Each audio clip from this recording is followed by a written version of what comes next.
എടാ മോനെ, നീ എന്താ പറയാണ്ട് വന്നത്? ഒന്നുമില്ല ചേച്ചി, വെറുതെ വന്നതാ. എന്നാ നീ കേറിയിരിക്കേ. ചേച്ചി, അന്ന് ഗൾഫിൽ പോണ കാര്യം പറഞ്ഞിട്ടുണ്ടായിരുന്നല്ലോ, അത് ഏകദേശം ഇപ്പൊ റെഡി ആയിട്ടുണ്ട്. അവര് വിസയ്ക്കും മറ്റു കാര്യത്തിനും 70 ചോദിക്കുന്നത്. ഒരു 40 ഞാൻ അവിടെ നിന്ന് ഇവിടുന്നൊക്കെ റെഡി ആക്കിയിട്ടുണ്ട്. ഒരു 30 കുറവുണ്ട്. ചേച്ചിന്റെ സ്വർണം എന്തെങ്കിലും തരികയാണെന്നുണ്ടെങ്കിൽ ഞാൻ അവിടെ ജോലി റെഡി ചെയ്ത് ഞാൻ എന്തെങ്കിലും തിരിച്ചെടുത്തരാം. അതിനെന്താടാ നീ ഇങ്ങനെയൊക്കെ ചോദിക്കുന്നേ? നീ ഇരിക്കേ, ഞാൻ എടുത്തിട്ട് വരാം.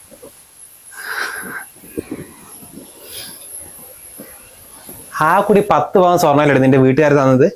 അതൊന്ന് വീണ്ടും ഇരക്കാൻ വന്നിരിക്കുക. നാണൂരടി നിന്റെ അനിയനി.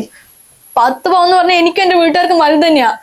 ഇപ്പൊ ആ കൂടി ചെയിനും ഒരുപാട് ബ്രേസ്ലെറ്റ് മാത്രമേ ഉള്ളൂ. ബാക്കിയെല്ലാം നിങ്ങളുടെ അടുത്ത് വിറ്റില്ലേ? എന്റെ കല്യാണത്തിൽ പകുതി മുക്കാലും സ്വർണ്ണം ഉണ്ടാക്കി തന്ന അവനാ. ഇപ്പൊ അവനൊരു ആവശ്യം വരുമ്പോ കൊടുക്കേണ്ട ഞാനല്ലേ? എടി, പെങ്ങളെ കല്യാണത്തിന് സ്വർണം തന്നത് താങ്കളുടെ കടമ തന്നെയാ. അതും മറ്റും നീ അവനെ എടുത്തു കൊടുത്തിട്ടുണ്ടേ പിന്നെ സന്ധ്യ ഈ വീട്ടിൽ ഞാൻ കേട്ടില്ലാട്ടാ. അതിൽ അവനൂടെ പോണ്ട വരും.